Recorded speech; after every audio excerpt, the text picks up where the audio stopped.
appropriation is equivalent to removing.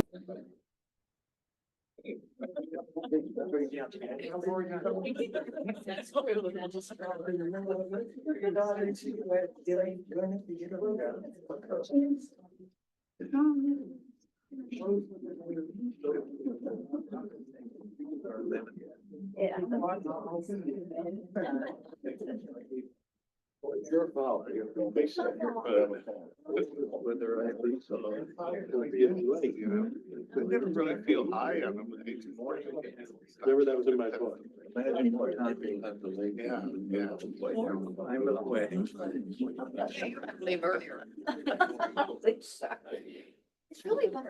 Good morning. That's not. Good to see you. You know, I really missed you, but I missed the potluck more. Somebody sent an email that we're doing a cottage cheese loaf. How long it's been since I've had a cottage cheese loaf? Long time. Part of our culture. Anyway, I'm glad you had a good time at the potluck. I'm sorry I didn't hear Doug's lesson, but I thought about you while I was especially at lunchtime. I was thinking about it. So I have a couple of announcements to make that I want to share with you. One is about Renee Drum. On October the 12th, Renee will be honored at the Association of Adventist Women Women of the Year Awards at Loma Linda, 6 o'clock on October the 12th. Her work on, can't remember the exact term, I forgot my notes, but it's domestic abuse in our church. He is, I would say, becoming an expert on it, if not already an expert on it. I didn't know a lot of what was going on, but when these trips that Doug takes lately to come out here, he's working with the church on domestic abuse. He was in New Orleans last weekend, meeting with other church leaders about what we see going on with this situation. I don't want to put a downer on the morning, but it's a problem. And I'm glad we have people that are bright enough and smart enough to tackle this and include me in on quite a few things that they're working on to help identify this problem in our churches and how to train the pastors to be looking for it. And he had a few little tips as what you ask, what you see, bruises. I've got bruised really bad. Judy's been working me too hard. And, but anyway, in all seriousness, I'm glad that this is happening. A couple other things. 3 people are not feeling well. Caitlin Musgraves, who we haven't seen in a while, is having a serious back surgery. I think this Friday in the north has not felt well for a couple of months. And there's one other person that can't remember. I don't have my notes with what we should be remembering. But I was able to encourage Caitlin. I've had 4 major back surgeries over the last 30 years, and they all get easier. And technology has really come a long way in helping people with the spinal issues. So Roy is not here. What he usually has our prayer. So Ted, would you have our prayer this morning?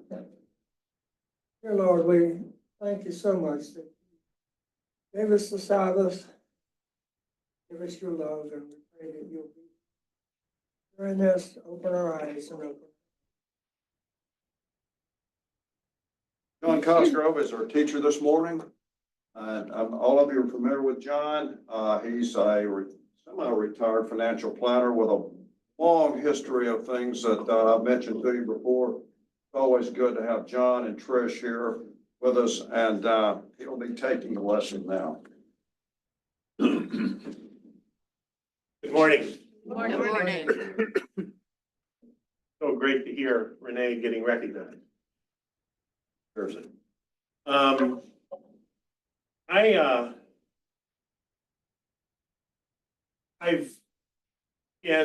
Historically, when I've been in front of you, I've kind of give you an idea of how at least I care for these things. It's relevant for me to say it for this lesson, but what I do is I read the scripture and somewhere it's got to touch my life. Somewhere I've got to connect with it. And if I don't, I got to read it again, and I got to read it again, and I got to hang in there till something happens. And I connect with it, and then I begin my work. I do a general outline. I have not read Doug's outline yet. Once I do mine, then I go to his. Sometimes we're reasonably close. Most of the time, you know, it's very helpful what he does. Sometimes we're quite a ways apart. This one is the average. It's kind of melted together, but I did change the title. For those of you, and some of you I know do read that outline and do prepare, which is very relevant. But I switched the title to "The Lord is my shepherd, I shall not want." That's the title. And I would like to start out with this. I want you to think about and reflect on and answer about a time when you really wanted something. When you really wanted something. And you prayed about it. Maybe you got it, maybe you didn't. But you really want, and to spur this on a little bit, maybe it was, for me, I can remember praying to win a ball game. And, you know, when I say that, well, you know, that's just not a big deal. But at the time, it was a big deal. I remember maybe it was a promotion, or maybe hoping that you would get a recognition. Promotion, recognition, or maybe it was a time when you were really hungry. Most of us, for me, I remember praying for food. And I was going, I don't like talking military stories. A lot of you know I've been in the service before. But I reflected on a time when I was going through Ranger School, which arguably is one of the most difficult programs in the armed forces. And it's hard. It's harder than any combat I've been in. I remember it was we were about 2/3 of the way through this training. And we jumped into Eglin Air Force Base at about 3,000 feet at night. And we started this mission. And for 12 days, they gave us 1 can of food. And we worked, you know, sometimes I was up 48 hours straight. 1 can of food a day. And man, after 12 days, I was getting hungry, and so was everybody else. And when you're hungry, if you've been there, that is all you think about. It consumes you. Well, this also was a training period for these helicopter pilots that were going to pick us up. None of them were qualified yet. They were in training, but they'd pick up the Ranger students. And so I remember sitting there, and by reputation, what they would do when they picked you up, they'd have bags of food in their helicopter. And we heard about it. So we were really hamburgers, bags of food. And we were thinking about this for days. And I can remember sitting there on that pickup zone, and I could see these helicopters coming in. Pilots weren't very good. We didn't care. We were so tired and hungry. And they dropped about 10 feet off the ground. They plopped down, and we'd run into the helicopter to take off on this mission, and they had no food.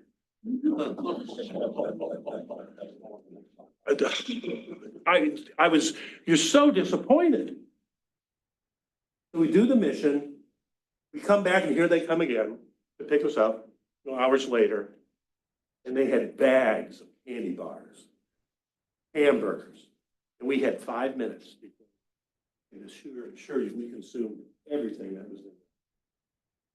Our prayers were answered. You know, we got food. But what about you? When I ask that question, in your life, maybe it's right now. Is there anything that you really, really wanted? Prayed for it. Come on. Yeah, Marlene.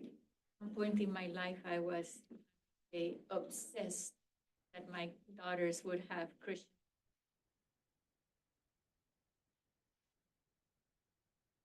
I hadn't had it and I wanted them.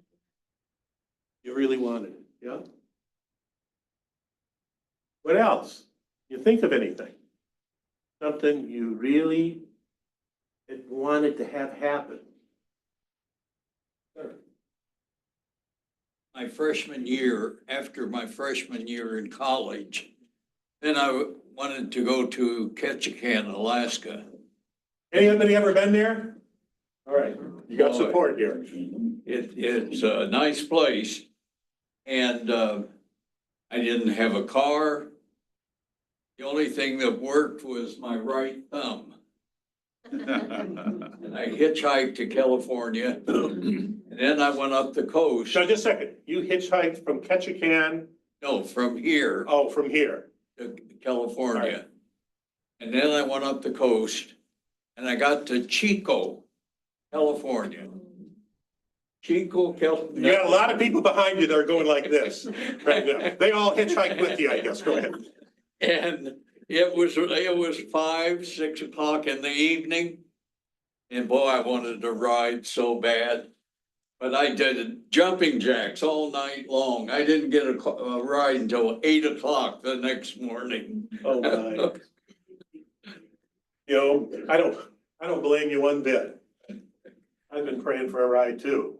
Leave us on a cliffhanger. Did you make it to Ketchikan? Yes, ma'am. All right. I worked 2 summers up there.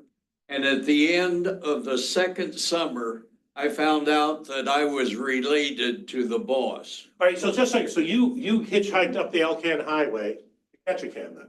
Yes. I've driven that. Anybody ever gone that, driven that before? Wow. Yeah, wow. Then you didn't get eaten. Anyway. Well, I think when we really reflect on it, everybody in this room have gone through challenging times. Everyone in this room has probably aspired for something they wanted. And probably everybody in this room has prayed for it. At the point in time when you did it, it was very important to you. As time goes on, maybe it's not as important, but at the time it was.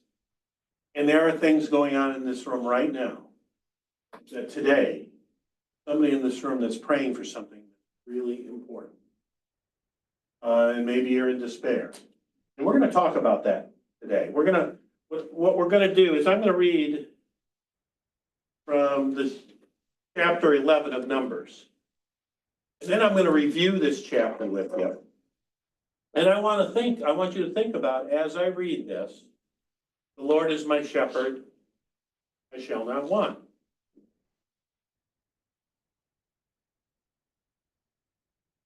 Chapter 11. Now the people complained about their hardships in the hearing of the Lord. And when he heard them, his anger was aroused. Then fire from the Lord burned among them and consumed some of the outskirts of the camp. When the people cried out to Moses, he prayed to the Lord, and the fire died down. So that place was called Taberah, because fire from the Lord had burned among them. The rabble with them began to crave other food. And again, the Israelites started wailing and said, if only we had meat to eat. Remember the fish we ate in Egypt at no cost. Also the cucumbers, melons, leeks, onions, and garlic. But now we have lost our appetite. We never see anything but this manna. The manna was like coriander seed and looked like resin. The people went around gathering it and then ground it in a hand mill or crushed it in a mortar. They cooked it in a pot to make it into cakes, and it tasted like something made with olive oil. When the dew settled on the camp at night, the manna also came down. Moses heard the people of every family wailing, each at the entrance of his tent. The Lord became exceedingly angry, and Moses was troubled. He asked the Lord, why have you brought this trouble on your servant? What have I done to displease you that you have put this burden all on these people on me, of these people on me? Did I conceive all these people? Did I give them birth? Why do you tell me to carry them in my arms, as a nurse carries an infant to the land you promised on oath to their forefathers. Where can I get meat for all these people? They keep wailing to me, give us meat to eat. I cannot carry all these people by myself. The burden is too heavy for me. If this is how you are going to treat me, put me to death right now. If I have found favor in your eyes and you do not let me face my own ruin, the Lord said to Moses, bring me 70 of Israel's elders who are known to you as leaders and officials among the people. Have them come to the tent of meeting, that they may stand there with you. I will come down and speak with you there, and I will take of the spirit that is on you and put the spirit on them. They will help you carry the burden of the people so that you will not have to carry it alone. Tell the people, consecrate yourselves in preparation for tomorrow when you will eat meat. The Lord heard you when you wailed. If only we had meat to eat. We were better off in Egypt. Now the Lord will give you meat and you will eat it. And you will not eat it just for 1 day or 2 days or 5, 10 or 20, but for a whole month until it comes out of your nostrils and you will loathe it. Because you have rejected the Lord who is among you and have wailed before him saying, why did we leave Egypt? That's a little irritating right now. But Moses said, here I am among 600,000 men on foot, and you say I will give them meat to eat for a whole month? Would they have enough if flocks and herds were slaughtered for them? Would they have enough if all the fish in the sea were caught for them? The Lord answered Moses, is the Lord's arm too short? You will not see whether or not what I say will come true for you. So Moses went out and told the people what the Lord had said. He brought together 70 of their elders and had them stand around the tent. Then the Lord came down in the cloud and spoke with him, and he took of the spirit that was on him, put the spirit on the 70 elders. When the spirit rested on them, they prophesied, but they did not do so again. However, 2 men whose names were Eldad and Medad had remained in the camp. They were listed among the elders, but did not go out to the tent. Yet the Spirit also rested on them, and they prophesied in the camp. A young man ran and told Moses, Eldad and Medad are prophesying in the camp. Joshua, son of Nun, who had been Moses' aide since youth, spoke up and said, Moses, my Lord, stop them. But Moses replied, are you jealous for my sake? I wish that all the Lord's people were prophets, and the Lord would put his spirit on them. Then Moses and the elders of Israel returned to the camp. Now a wind went out from the Lord and drove quail in from the sea. It brought them down all around the camp to about 3 feet above the ground, as far as a day's walk in any direction. All that day and night, and all the next day, the people went out and gathered quail. No one gathered less than 10 homers. I looked that up, what that was. It's just an awful lot. 50 bushels. What was it, 50 bushels. Huh? 60 bushel. A lot of bushels. Then they spread them out all around the camp. But while the meat was still between their teeth, and before it could be consumed, the anger of the Lord burned around the people, and he struck them with a severe plague. Therefore, the place was named Kibroth Hattaavah, because there they buried the people who had craved the other food. From Kibroth Hattaavah, the people traveled to Hirthoth and stayed there. Okay. Let me kind of summarize this a little bit for you. Who are the major players here? Moses is one. Who?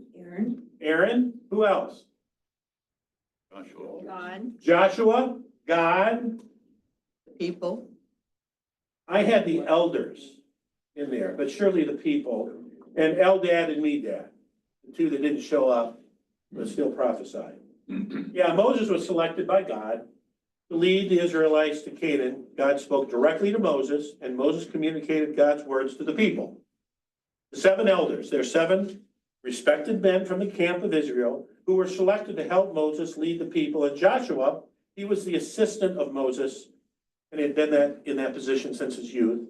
And Eldad and Medad were two of the 70 elders of Israel who prophesied in the camp. So where did this take place? Well, in Numbers 10, the Israelites journeyed from the wilderness of Sinai to the wilderness of Paran. The events of Numbers 11 took place in Kibroth Hattaavah. The last verse of the chapter tells us that the camp of Israel moved from Kibroth Hattaavah to Hazareth. Okay?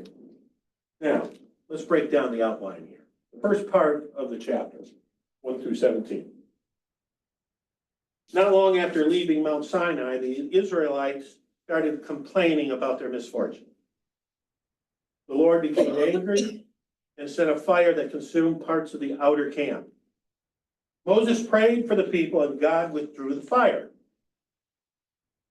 After the incident, some of the rabble of the people started complaining that they didn't have any meat to eat and how they were tired of eating manna.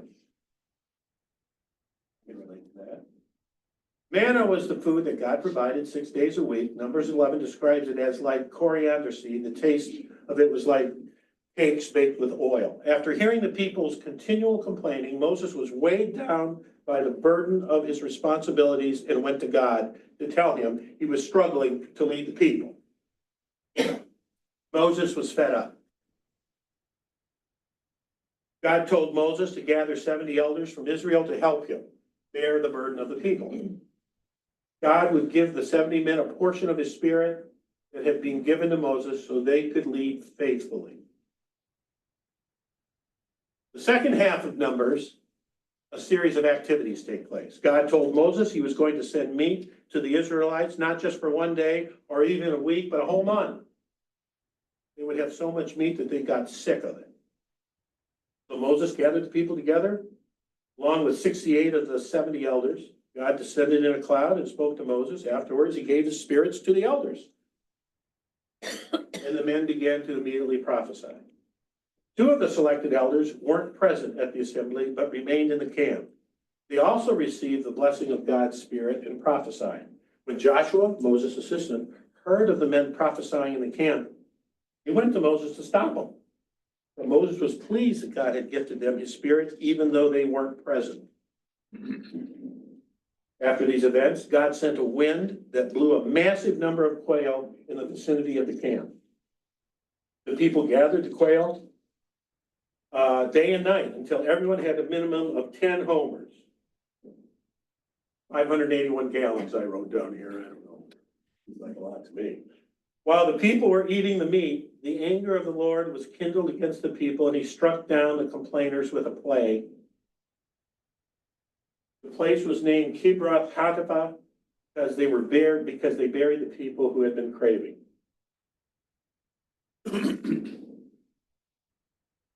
Describe Moses' relationship with God. What was his relationship? A little bit of a petulant child. Yeah, that's good. He got mad at God and he called him out. He said, "You're just making me do all of this." Right. Yeah. Any other thoughts? What was Moses's, yes, sir? He had to feel comfortable enough with God to be able to do that. He couldn't, if he was completely afraid of God, then he wouldn't try to say these kind of things. So he had to have a close enough relationship with God that he could do that. Yeah, have you ever had a friend so close that when that friend was doing something that was not right, you were one of the only ones that could come up and do it? Because you know that relationship would not be broken and that you are but trying to help that person. Yeah. Moses is in a crisis of faith here. He has hit the wall, and that relationship is now strained because he has lost faith. Yeah. Yeah, because what did he say? I give up. I give up. I'm done. Put me to death. This was interesting. I should put this on my desk, and I thought it was relevant when I spoke of Moses. It's been said that Moses' life played out in three distinct acts. He spent his first 40 years thinking that he was somebody. Remember? He thought he was pretty cool. He spent his next 40 years realizing he was nobody. And then he spent his next 40 years discovering what God can do with a nobody. That's what teaches us. Yes, sir. I think you gotta be a nobody for him to be able to use you. You think you are something, you're not quite usable yet. I think you got to percolate a little bit more. Yeah. The testimony to that, I get it. Yeah, Ken. I don't want to bring too much in, but back early in the chapter, it says the rabble was doing the complaining. They were not part of the 12 tribes. They just came along when the Exodus happened. They were not of the 12 tribes. From my notes, when Doug talked. Well, that's true. There was a melting pot here. That's Yeah. right. Lest we forget. Right. Yeah. He said, I can't by myself. He wasn't recognizing the Spirit of God was already with him. God said, I'm going to take it from you. And he wasn't depending on the Spirit that was with him. And I would be that frustrated too. God wasn't asking. He wasn't sending. So what did Moses want? What does it say he wanted? Shall I have my stuff gathered and What did it say he wanted? He wanted out. close the chain on me, drive up to the Rogers. Is that me? Is that somebody trying to speak? They're trying to talk to you, I think. Don has their mic on. Yeah, because what he said was, he said, I quit, I'm done. He wanted to be put to death, which that didn't happen. But when I thought about this, I'll get to this later, but I think it's fair to, since we're talking about it now. First of all, God isn't done with you until he's done with you. Here it says that every moment of every day, God is working, orchestrating, laying the groundwork for new, not yet visible things. Just because we can't see these divine developments doesn't mean they're not in process. When we least expect it, God will show up and spin our lives off in an amazing new direction. In final years, we can be the most significant. Because you never know. You could go around the corner and you could see a burning bush. You never know. And so Moses, what I want you to think about is how does my relationship with God, how does that compare with Moses's relationship? Move on.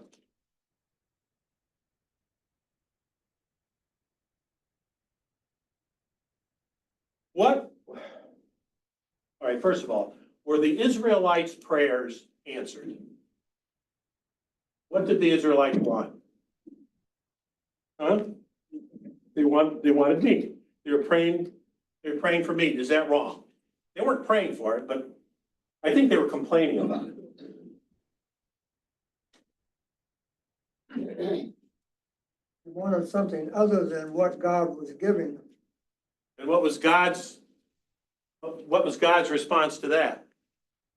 Well, then see what happens. Well, yeah, be careful what you ask for. Yeah. I think God's response may have been, you got what you need. Oh, but you want more. And so what does that tell us about the Israelites? What kind of culture was this? What kind of people were they? Huh? Very self-centered. They were very self-centered. They were certainly focused on their own pain. And how did they solve that pain? Not by doing, but by whining. I mean, they probably could have gotten out and I'm foraging, got something, but they just sat there and whined. Yeah, there was other stuff there. I mean, some of the notes said they could go out and do some things, but they didn't want to. Because they were slaves, and I think they just wanted everybody to do everything for them. They weren't used to being free. Well, maybe that was part of it. Like they were living that subservient lifestyle that maybe they just were incapable of doing for themselves. It's like, Have you ever done this? I don't think the existence that they had as slaves was very pleasant. But according to this, all they were remembering were the good things. And they were comparing those things to what God was providing, and they didn't like their answer. Whenever Jesus talks about manna, he talks about the bread from heaven. Refers to it as the bread from heaven. They weren't wanting heavenly blessings, they were wanting earthly blessings. John, Yeah. but that happens to us as well. Anytime we go through a loss, whatever loss is in life, we go through a denial period. And that's exactly what's happening to them. The loss didn't matter what they had. They were going through this period of grief.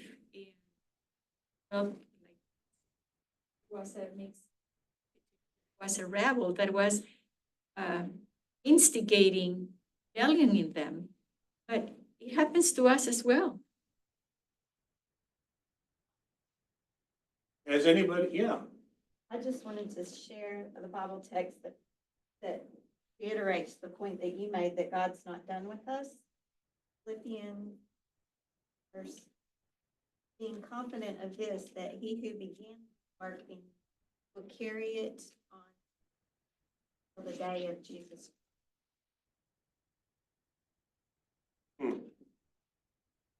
Sure. That's what came to my mind when you said God's not done with us. Not finished. Anybody here ever been dismissed or fired or forcibly retired from a job? So what did you do? Huh? Plan B, What was, all right, plan B. So what do you mean? well, run out of one organization, found something new or figure out the next thing. No, but you don't have to do that. You can give up. People do. that. Fair enough? That's interesting because in his mindset, that wasn't necessarily an option. Consider that an option. Quitting. Well, they made a decision. Right, but you could have chosen not to do anything. Anything else to do with your life. I got a PhD. And that wouldn't have happened. And that's what he's saying. He said, some of us don't even consider quitting as a choice.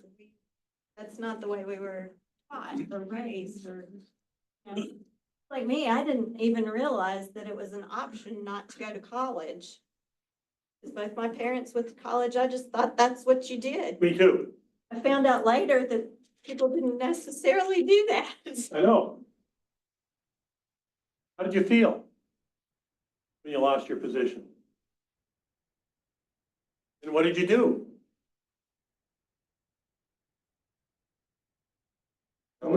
Questioning of God, especially when you're in a religious environment. And then you're set up with a massive $40,000 budget, and then their boss fire you because he doesn't want to see you. So Sure. men and God are very mention there that God allows some things to happen that you don't understand. Also, you come back and there's a breadth of understanding as you read. Kind of takes time though, doesn't it? You know, and it wasn't easy, was it? It was really hard. I've gone through personally 4 major transitions in my life.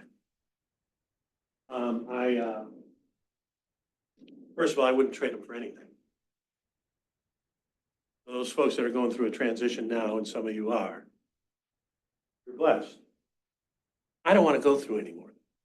They're really hard. It was the hardest, those transitions were the hardest things that I've been through. But learning is never free, always costs you something. Learning comes through that experience. And it's really hard. And so Moses asked God just to take him out. Life wasn't worth it. Careful what you ask. Of course, God did not do that. What?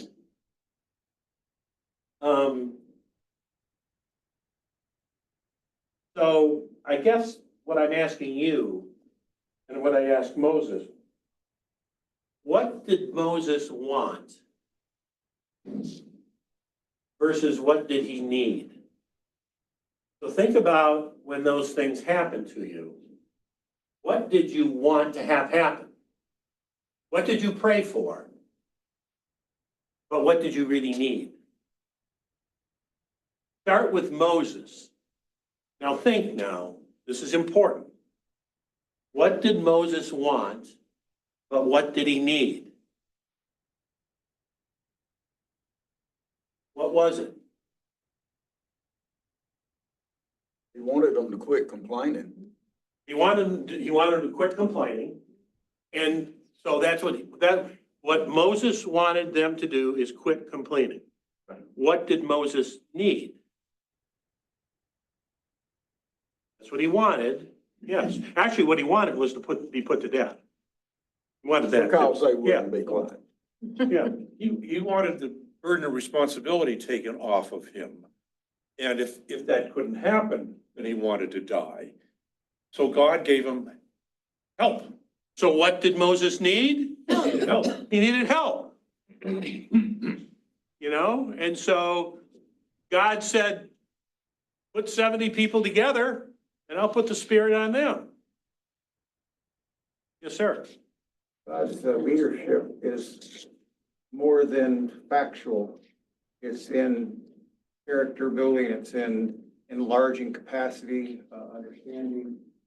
All those things don't usually come in a linear progression in a scholastic environment.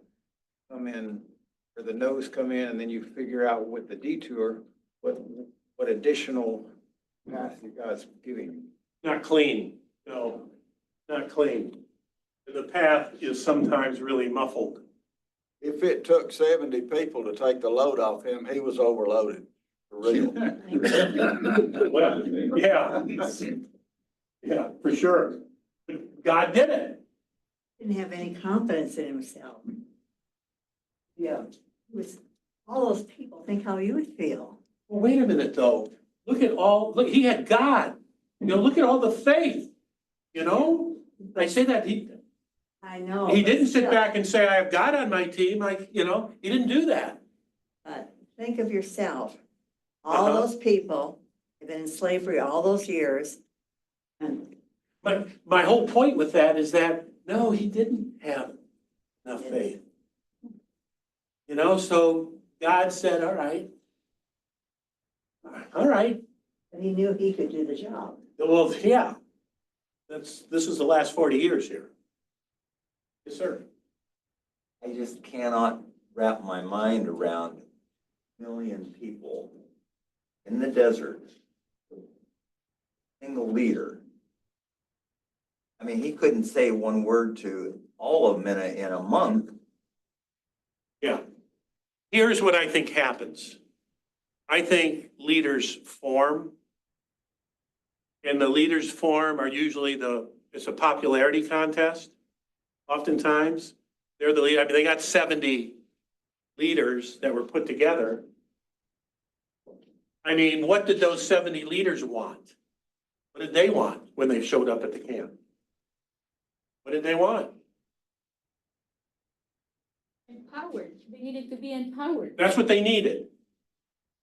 That wasn't the question, though. You're right, that's what they needed. What did they want? They wanted meat.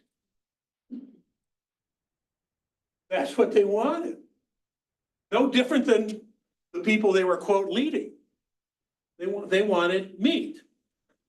Is that what they needed? Hey, look at Joshua, all right? Joshua, you know, the 68 show up, 2 don't. What does Joshua do with the 2 that don't show up, but they still got the Spirit? What did Joshua say? Moses, stop them. Right. Stop them. Why? Stop them from doing that. Why did Joshua say that? Did he show up? He wanted to kind of have a club. I think. You know, he wanted this special group. He's like the little kid telling on the older brother. That's what Joshua, that's what he wanted. And so Moses' response was, I wish everybody had the Spirit.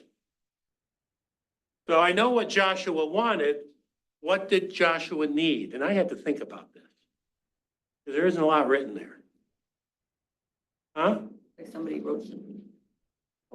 I think God was waiting for Moses to recognize he needed help leading.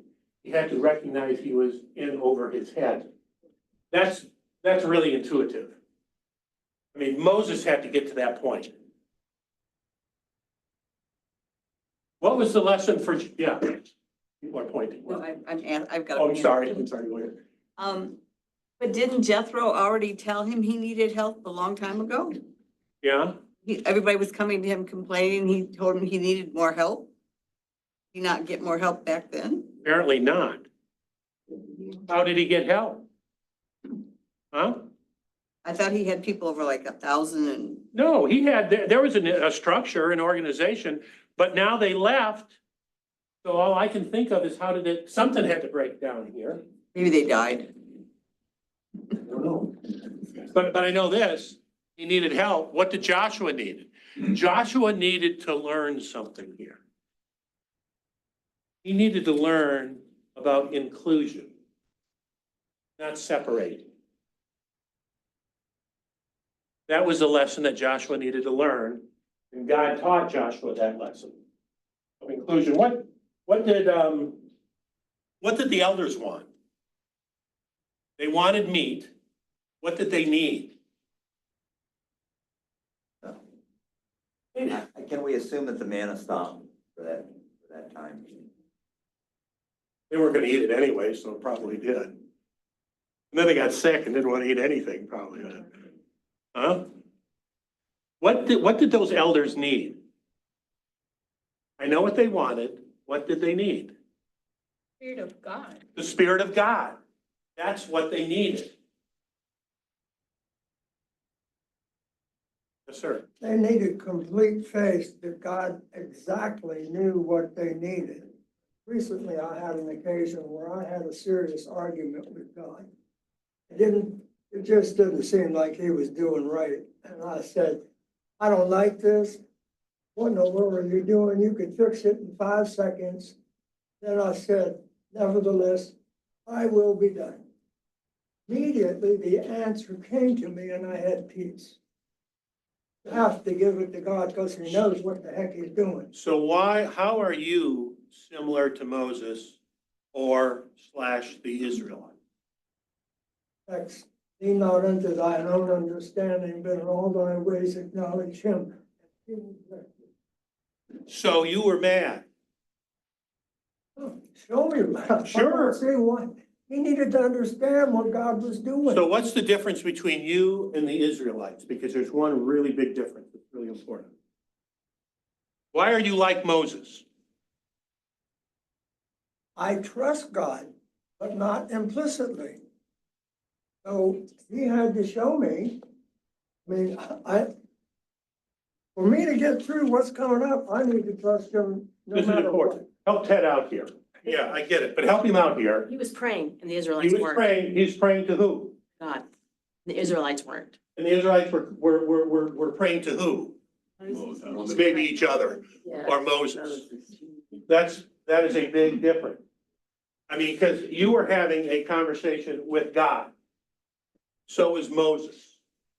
And Moses didn't like God's answer, didn't like what God was doing, and they had an argument.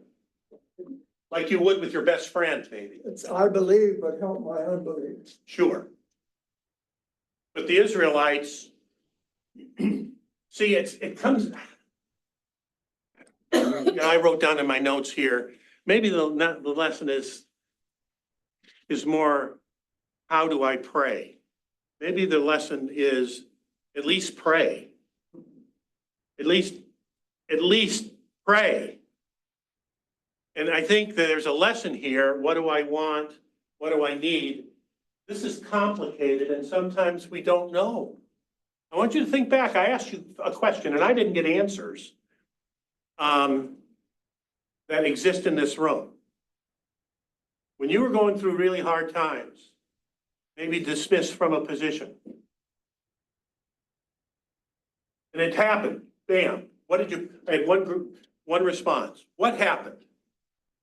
What did you pray at that time? And what did you pray for? Huh?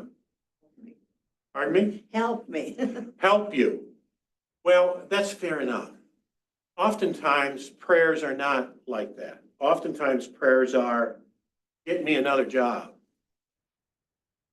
You know, I'm out of money. You know, I mean, there are needs.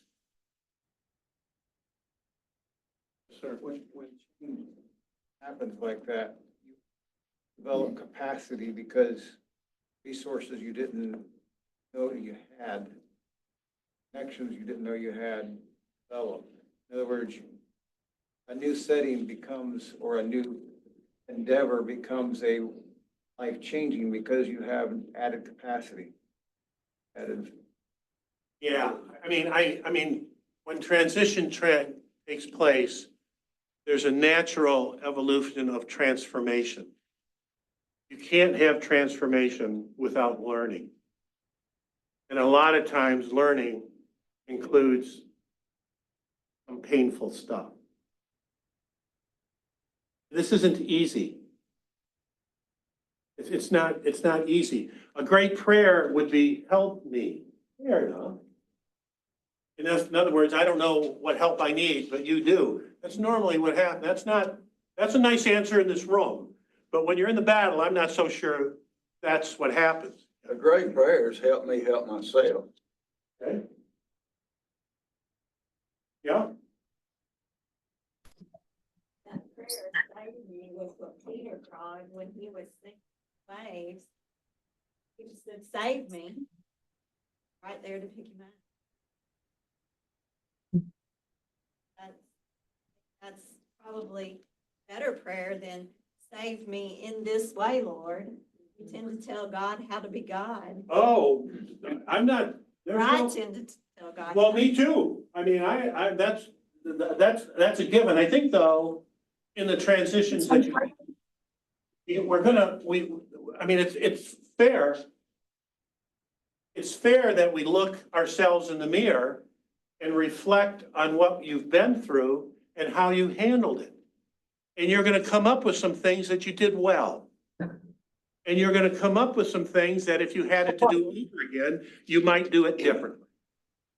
What a waste of a tough situation if you don't do that. Well, if you think they're gonna do, I'm gonna leave you walk. The water waffle. I don't know, did she ask a question? Something. I didn't hear it either. No. All right. I just took it. So this begs the question. What is my relationship with God? And how does my relationship compare with Moses? How does my relationship with God compare to the relationship the Israelites have had?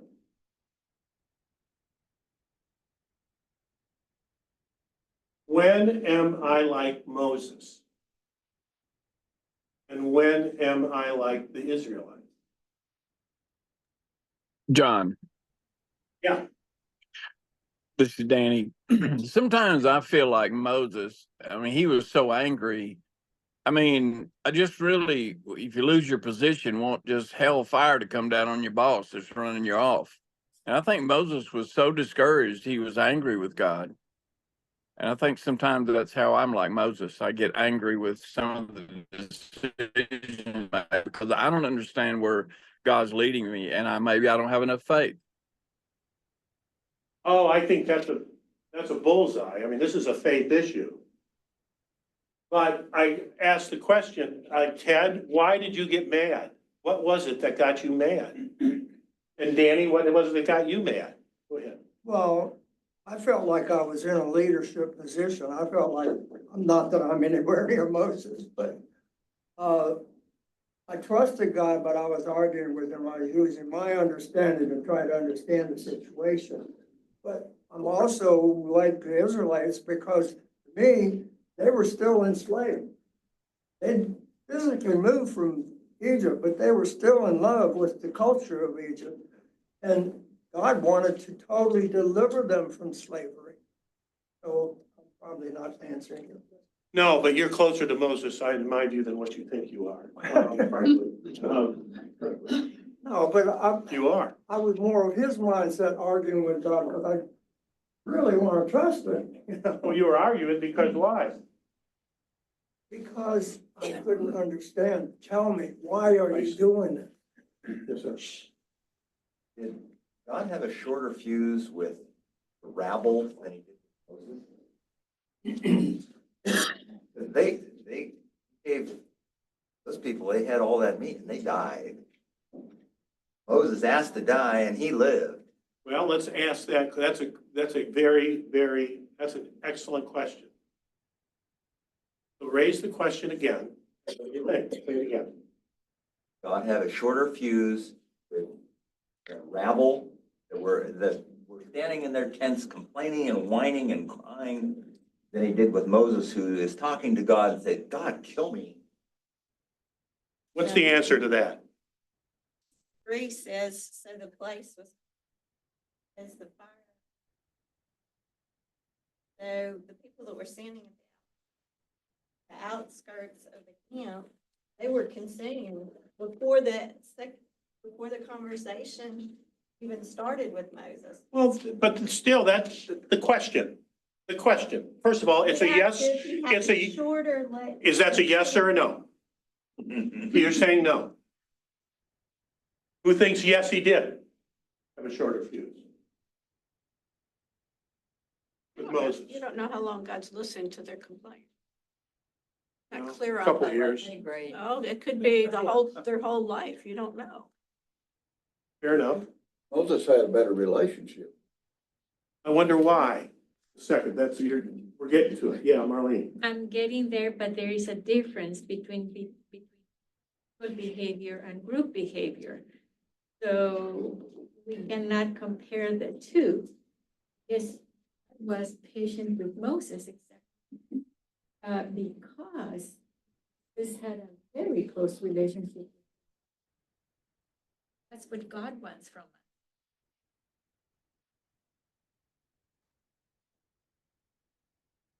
Troubled by the crowd, but he's been.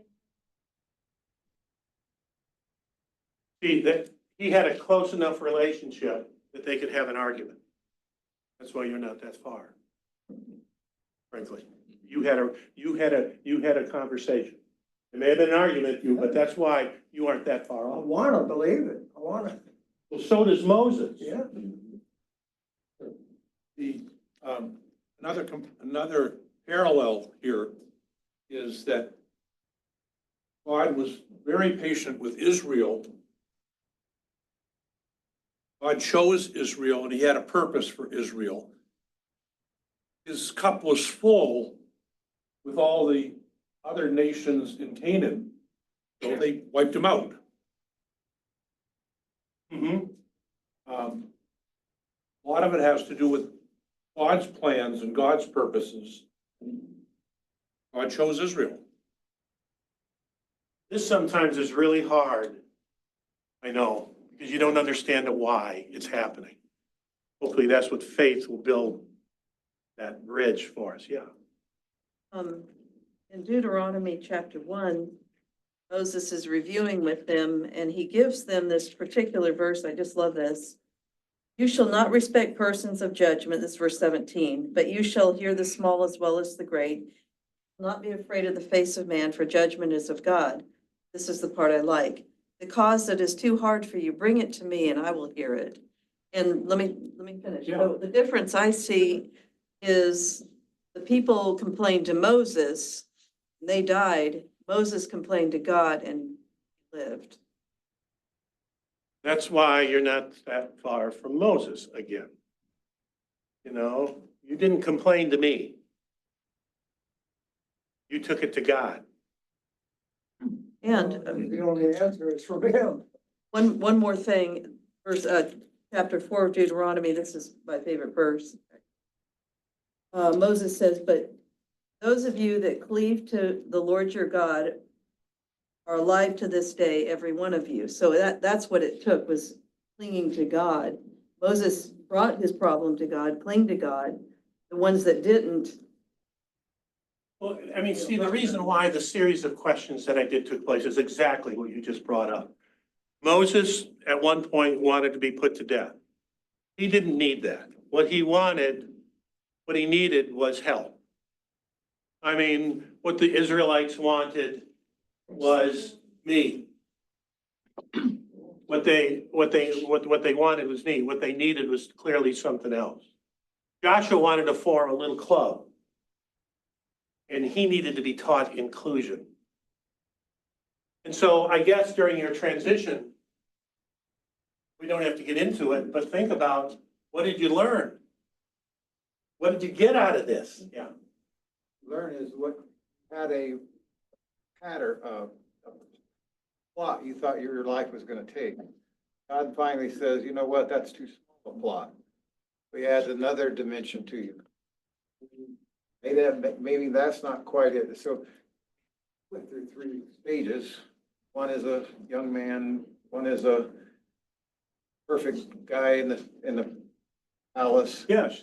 And the leader through the thing. And finally, after 3 rounds, God says, hey, you've learned enough that you're similar enough to me that I want you to just come on home. You got to go through some of the baloney first. You got to learn it. I've told this story to you before. I got to be careful. You got to be careful with personal stories when you're in front of people. But I remember I took this position in a large financial firm, southeast part of the United States.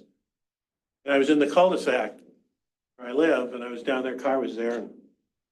And I'll tell you, I mean, some of you have heard me say this. It was as loud as you talking to me, as clear as could be. Nobody was there. Do not go. It was just as loud as it could be. Don't go. And my response, I said out loud, excuse me, but I didn't ask you. And I went. Oh, all you guys shudder and everything. At least I was talking to them. You know, at least I was having a conversation. You know, Israelites didn't have a conversation. You know? So what did God do when I said, excuse me, I didn't ask you, and I drove down the road? He probably got your attention.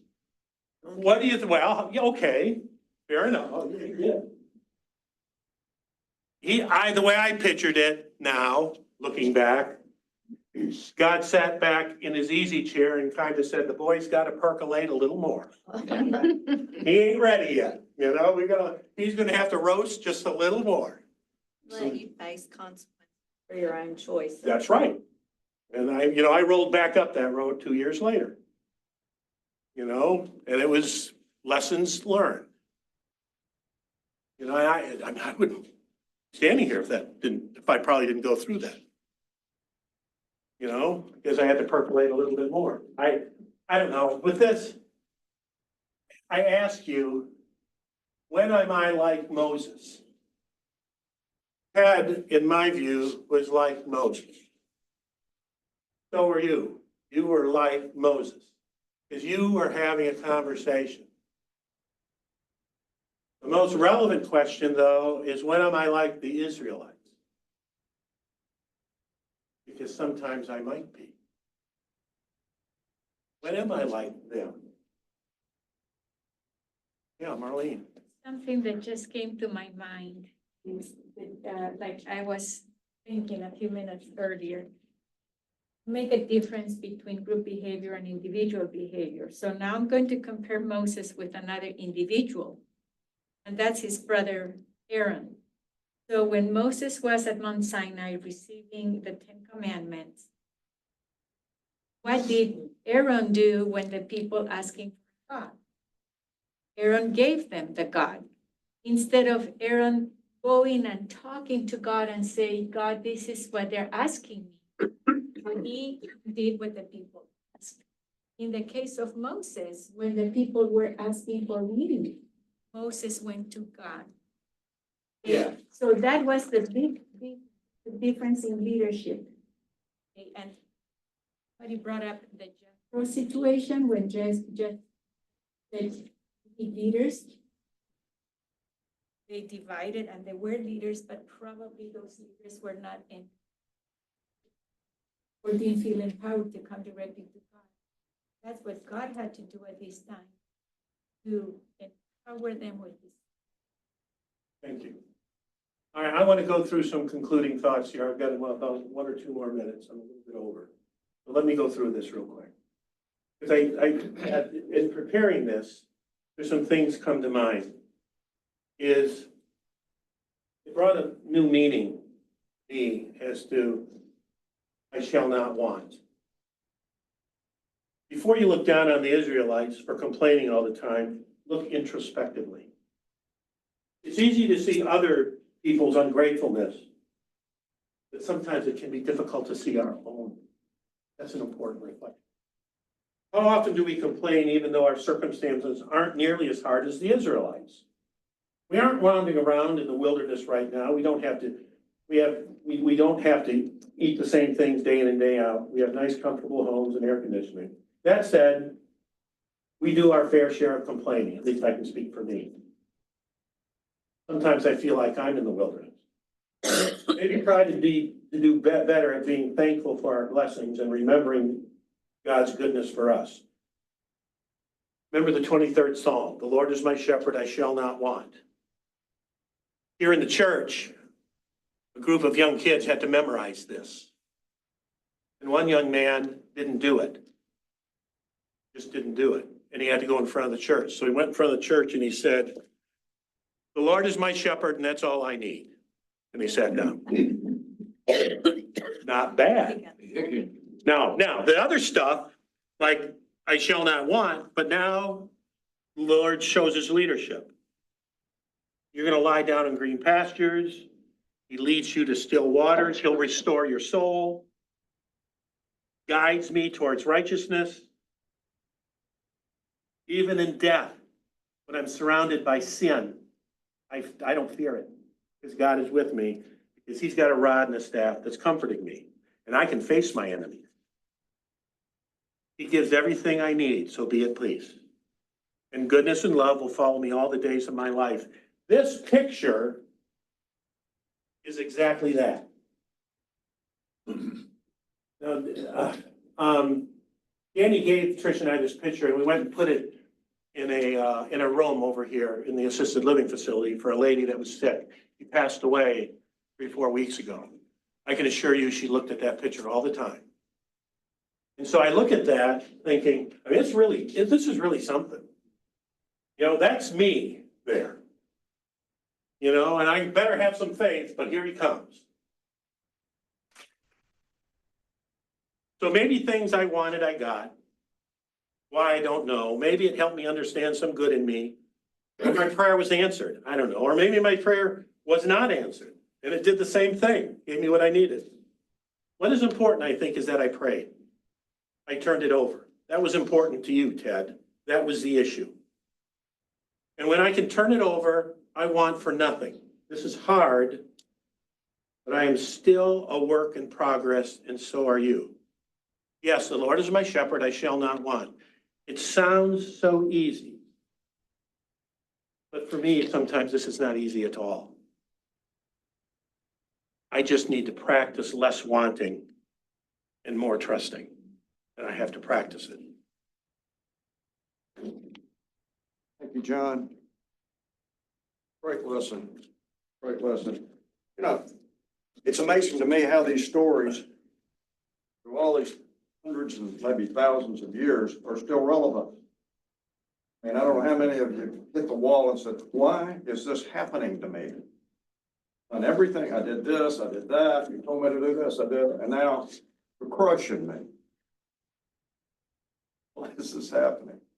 But the one thing, I'm glad John had this lesson, because I would have gone another direction and probably been kicked out of the church by Monday. I would have focused on the rabble. Or the rabble, they caused this problem.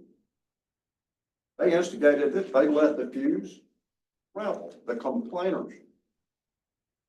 I never knew there were so many complainers around this part of the country till I came back to this, going to the Adventist church again, and I saw what they did to Jerry Arnold last 20 years. Fortunately, I don't hear much about him, but Jerry withstood the rabble.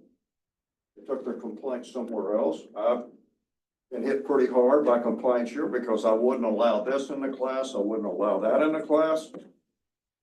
Okay, class survived. So John, thank you for taking it. I'll be leading our discussion next week, and I hope to see you then. Just remember what John and Mayor and the rest of you are trying to do. We're trying to get you from this Saturday to next Friday. That's right. So that you can have a decent life. That's all we're trying to do here. You're just a little better off when you walked out than when you walked in. Well, would you have our prayer, buddy? Cool. Father, we don't know why, we don't always detail that you do. Appreciate your guidance, appreciate your patience as we build capacity in ways we didn't want to. That you still speak quietly, nudge gently. Thank you. We'll see you next week. So you get up. Thank you. Thanks for your comments. Good news about that interchange was, I thought,